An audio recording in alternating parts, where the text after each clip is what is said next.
Good evening, Danisela. Hi. Wonderful to have you here with us. Wonderful to be here, thank you. You're playing the role of Murphy's Targaryen, who is no less than Daenerys' half-sister. Are you allowed to tell us anything about her at all? Oh, yeah, not a lot, but yeah, I'll try to give some information as much as I can.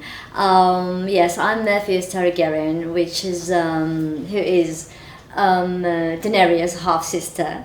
Right. Daenerys, of course, is the legal heir of the Targaryen dynasty, and she's trying to win her throne back after it was taken away from her father, the Mad King, and was given to Robert Baratheon, who is now dead.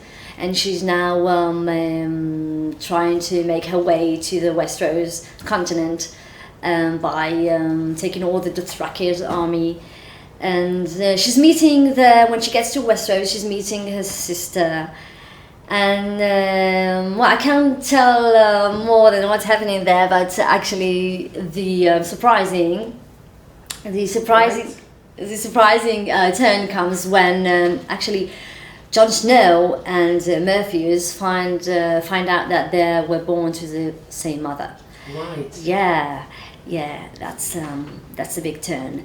So when that happens, all the tense and all the emotions and all the jealousy and cruelty happens. And of course, who uses it and who are trying to use the situation for their interest is, of course, the Lannisters' house and Tyrion. And then you'll see what happens. So there's You're keeping us in suspense. Yes, of course. There's a lot more to look for. Right. So, yeah. You're joining a cast who have already been working together now for 2 seasons. Yeah. How did the actors take you in after they've been together for this period of time? Oh, they were extremely nice. Right. I mean, they're extremely welcoming and warm and lovely. Kit Harington, Emilia Clarke, Peter Dinklage, directors, the whole production, extremely nice. I mean, I really feel they're like a second family. We're still in touch, even though the shooting are over. It was such a wonderful experience. Mm-hmm. I mean, extremely nice people. Yeah. Wow. Talk about experiences. Let me take you one step further. All right. Okay, I've heard that the New York Times has already started to subtly mention names about your character, very discreetly, but talk about the discovery of your character the next season. I've even heard talks about nomination for the Emmy. What can you tell me about that? Well, it's flattering. It's flattering. Do you have any expectations along the line? No. Well, it's flattering and it's complimenting and everything, and it's really nice to get positive feedback.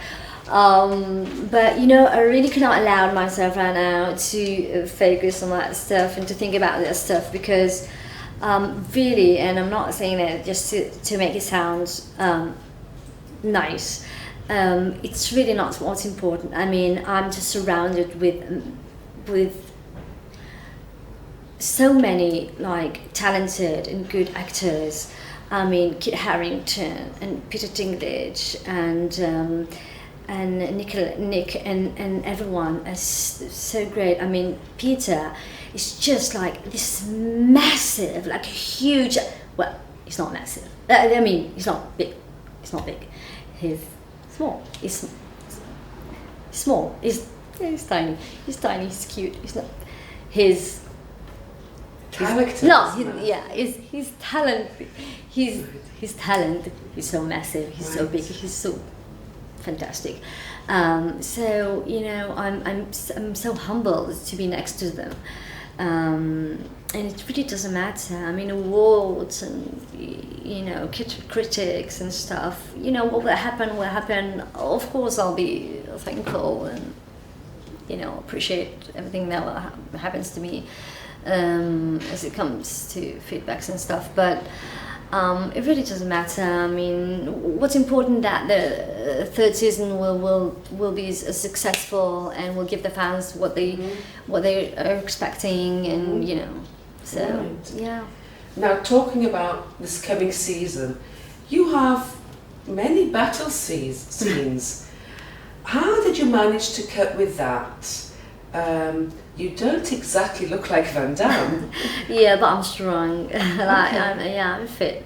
I study many years. I studied fencing and wrestling. I have a brown belt in fencing. Right. Yeah, in wrestling. Sorry. I'm strong, and I know how to. Yeah, I know wrestling pretty well. So it worked out really good for me. I think it also helped me get the part. I know it's surprising, but you know, watch it. Okay, you're getting more and more of your secrets out. Yeah. Now, the battle scenes, what about the sex scenes? Did you find it difficult? I understand that most of them you had were with Kit. Yeah. How do you relate to those scenes, knowing that you come from a religious background here in Israel? I don't come from a religious background. I'm Jewish, but I'm not Orthodox or something. Right. Yeah. I just see it like a battle, like you're doing a battle scene. I mean, you're like in a battle, right? You're like you have this. You're like in a situation,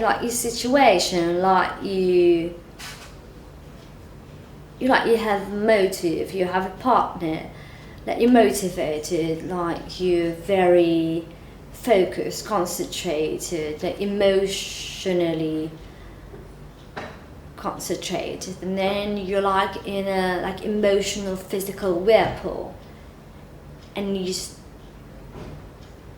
then you're in it, and then it ends. You're in it either with your clothes on, or you're in it also without your clothes off. So for you it makes no difference at all then? Doesn't. Right. Yeah. No, not with kids anyway. No, I can imagine. There were not so many foreign actors in the cast. How did you get this wonderful role of Targaryen? Yeah, wonderful, it is. Well, that is a funny and surprising story, actually. What actually happened is, me and my agent, we knew that they were looking for additional cast for the third season. So we kept in touch with Nina Gold, the casting agency, and when it was relevant, she sent us the list of the roles that we're looking for, and one of the roles was of Murphy's Targaryen. She needed to be someone with a Western look, a young lady who needed to look nice, gentle look, Western as I said, but she needed to have something alienish in her look. They wrote that she needed to look a bit of an alien. You know, nice looking, but a bit of an alien. So my agent said, okay, Donna, you can't miss that chance. So I said, okay, like send my CV, send my show really quickly. We did that, and a week later, we got an answer saying they were quite impressed from, my show reel, especially a role I did in a Toad and Frog musical.